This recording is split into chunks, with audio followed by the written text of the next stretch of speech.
Thank you, Senator, for the opportunity to be part of this conversation today. In a public-private partnership, government focuses on protecting children. Public agencies are free to focus on the fundamentals of child investigation, legislative oversight, private provider contract management, regulatory compliance, and data and information management. While private providers, in partnership with local community leaders, have the responsibility and incentives to understand the needs of children and families in their local area and to develop robust continuums of private children and family service strategies like home visitation, family preservation, foster care, specialized care, and other services based on the determined needs of the children in their communities. Communities must be informed, however, of the local child welfare facts, equipped and incented to keep children out of foster care when possible, and to help families before they reach the tipping point and put children at risk in dangerous situations. Foster families, local advocates, community organization leaders should be armed with the facts and tools to quickly address the situations in their communities that impact children negatively. When children are removed from their homes for their protection, they need to live with local families in their community and stay there until a permanent family decision is made. They need to remain in their local schools and to receive medical, dental, and mental health care promptly. We must be ready to provide children with a safe, healthy, and permanent family option whenever reunification with their birth family is not available. We must be ready to provide children with a safe, healthy, and permanent family option. Here's what it looks like in several communities today who have piloted the Faithbridge Community of Care, an integrated delivery model that couples professional child welfare services with individually matched and trained volunteers who also couple foster families and their foster children with unprecedented support. This is all done locally in local communities. The first need and point of differentiation for this model is capacity. In the history of child welfare, there's never been sufficient foster family capacity. Simply put, the system requires more ready and willing families for children that need them. Casting vision and raising awareness locally in partnership with community organizations, in our case, the local church, helps to recruit more foster families and increases the number of families who foster year over year.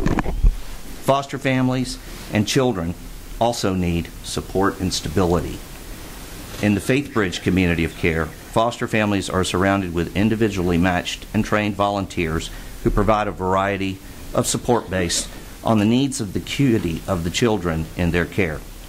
In addition, highly qualified trained professionals with caseloads of less than 20 children serve as a bridge between the foster family and the dozens of transactional relationships that are initiated when a child welfare case is opened.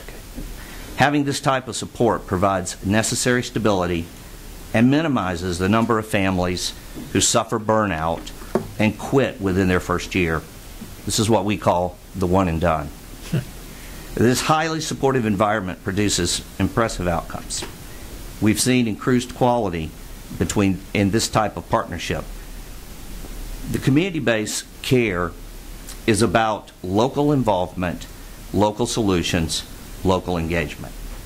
Over the last 7 years, in a multi-county pilot program, we have recruited 250 foster families and served 500 children in the metro Atlanta area. We've demonstrated how families identified, served, and supported locally can yield impressive results. At Faithbridge, adoption of foster children are finalized in approximately 500 days, which is nearly half the time that it takes right now across the state. Likewise, in nearly 100% of those cases, children were adopted by their foster family or another Faithbridge resource, eliminating the issue of foster children waiting for adoption. At Faithbridge, children are reunified with their families in less than 6 months versus the 9 months across the state, saving government dollars and reducing the trauma of separation children experience when away from their families. At Faithbridge, we have a 0 case of maltreatment while children are in care for over 500 cases.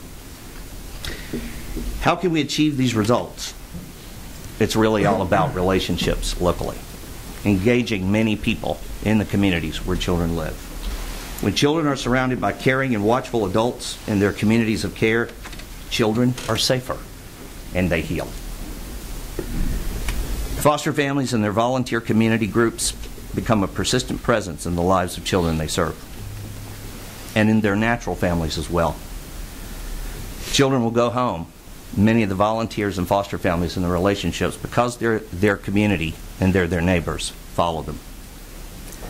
Not only are foster children regularly included by birth families in family celebrations and holidays, but they form lifelong bonds. Some quick examples in closing.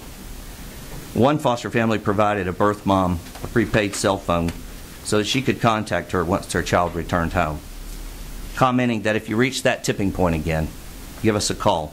We're here to help. We're part of your community. When the mom lost her job and her boyfriend wanted the kids out of the home, this family was the first call. She had learned to trust and she had learned to ask for help, which they were happy to provide, and that relationship continues today. Another foster family reserved a room in their home for a child who had been reunited with his young mother, and very inexperienced. The family committed to be there and provided weekend respite and coaching for the biological mother for more than 5 years, until she abandoned the child in their home, and eventually that led to an adoption.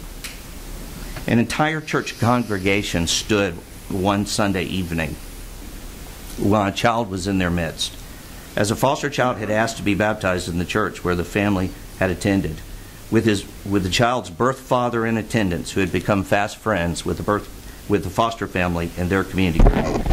The pastor had asked if those in the congregations who were family members would stand in support of this 9-year-old's direction in life.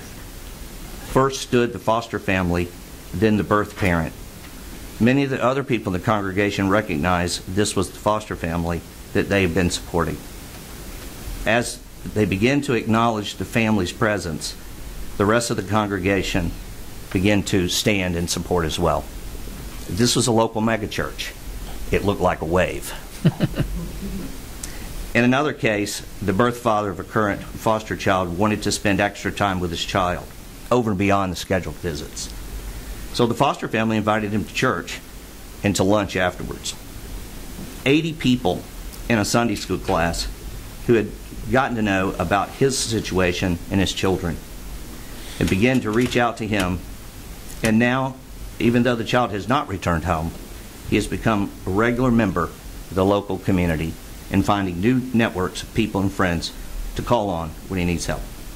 Today, more than ever, our children do need us to step up, to lead, to find a passionate and accountable path forward to create community-based solutions. Through public-private partnerships, children do win. They need an approach that puts families over finance, children above politics, and communities above the power brokers. Our children need us. Thank you. Thank you.